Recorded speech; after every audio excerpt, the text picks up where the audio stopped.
اب اس پر اللہ کا ایک قانون سن لیجئے اور بات ختم. کیا پیارے انداز میں قرآن نے سمجھایا اس فلسفے کو. اللہ کہتا انزل من السماء ماء فسالت اودية بقدرها فاحتمل السيل زبدا رابيا. میں بالکل لفظی ترجمہ کروں گا تو الجھ کے رہ جائیں گے، بس مفہوم واضح کر رہا ہوں. جب اللہ رب العزت آسمان سے بارش اتارتا ہے، جب پانی ہوتا ہے، بارش گرتی ہے تو ندی نالے بہہ نکلتے ہیں، ندی نالے بہنے لگ جاتے ہیں. آگے اللہ رب العزت بتاتا ہے کہ جہاں پانی گر رہا ہوتا ہے نا، وہاں آپ دیکھیں گے کہ کچھ جھاگ بھی نمودار ہوتی ہے. آپ نے دیکھا ہوگا، مشاہدہ کیا ہوگا، جو جھاگ اٹھتی رہتی ہے وہاں سے، جہاں پانی کا فورس ہوتا ہے، جہاں پانی گر رہا. کسی آبشار کے قریب جائیے، واٹر فال جو ہوتا ہے اکثر و بیشتر، آپ حیدرآباد میں تو زیادہ ہی ہونا چاہیے، آپ دیکھیں جا کر جہاں وہ پانی گر رہا ہوتا ہے وہاں سے جھاگ نمودار ہو رہی ہے. اس کو مثال دینے کے بعد اب اللہ کیا کہہ رہا ہے وہ سنیے. فَأَمَّا الزَّبَدُ فَيَذْهَبُ جُفَاءً. تو جو جھاگ ہوتی ہے، جھاگ وہ اڑ جاتی ہے، اسے ختم کر دیا جاتا ہے، اسے اڑا دیا جاتا ہے. اگر دوسرے لفظوں میں کہوں، اڑانے والا اللہ ہے. جو جھاگ ہے اسے اڑا دیا گیا، وہ ختم. لیکن اب آگے سنیے وہ کیا کہا اللہ رب العزت نے. ذرا انداز دیکھیں اور تیور دیکھیں کلام کا. کہا فَأَمَّا الزَّبَدُ فَيَذْهَبُ جُفَاءً. جو جھاگ ہے وہ ختم ہو گئی، وہ اڑ گئی. آگے یہ نہیں کہا کہ جو پانی ہے وہ بچ گیا، جبکہ بات پانی کی چل رہی ہے نا، بات پانی اور جھاگ کی چل رہی ہے. تو پہلے تو اللہ نے کہا کہ جو جھاگ ہے وہ ختم ہو جاتی ہے، اڑ جاتی ہے.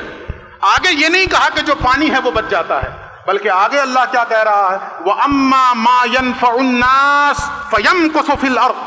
اور جو لوگوں کے لیے مفید ہوتا ہے وہ زمین میں ٹھہر جاتا ہے. جو جھاگ ہے وہ اڑ گئی، وہ ختم. جو لوگوں کے لیے، انسانیت کے لیے، سماج کے لیے نفع بخش ہے، مفید ہے، میں دوسرے لفظوں میں کہوں تو اللہ رب العزت اس کے قدم زمین میں جما دیتا ہے. ہم اپنا اپنا محاسبہ کریں اور اپنا اپنا جائزہ لیں.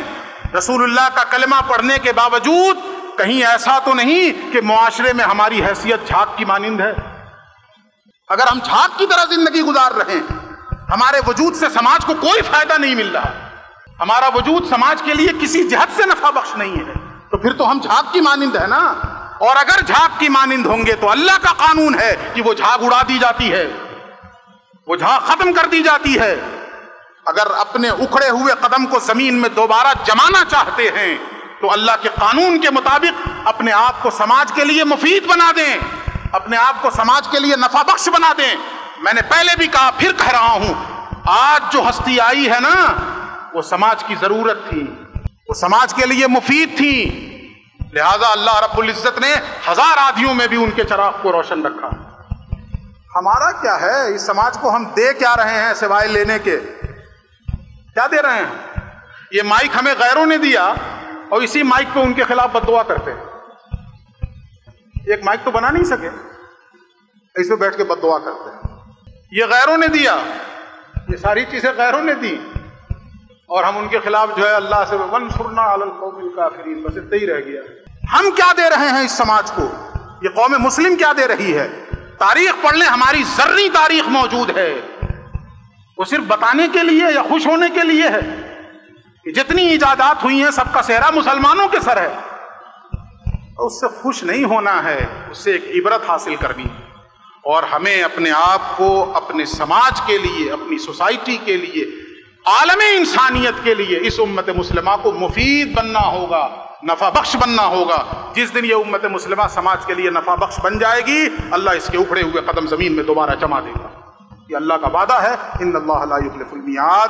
اللہ اپنے وعدے کے خلاف نہیں کرتا ہے.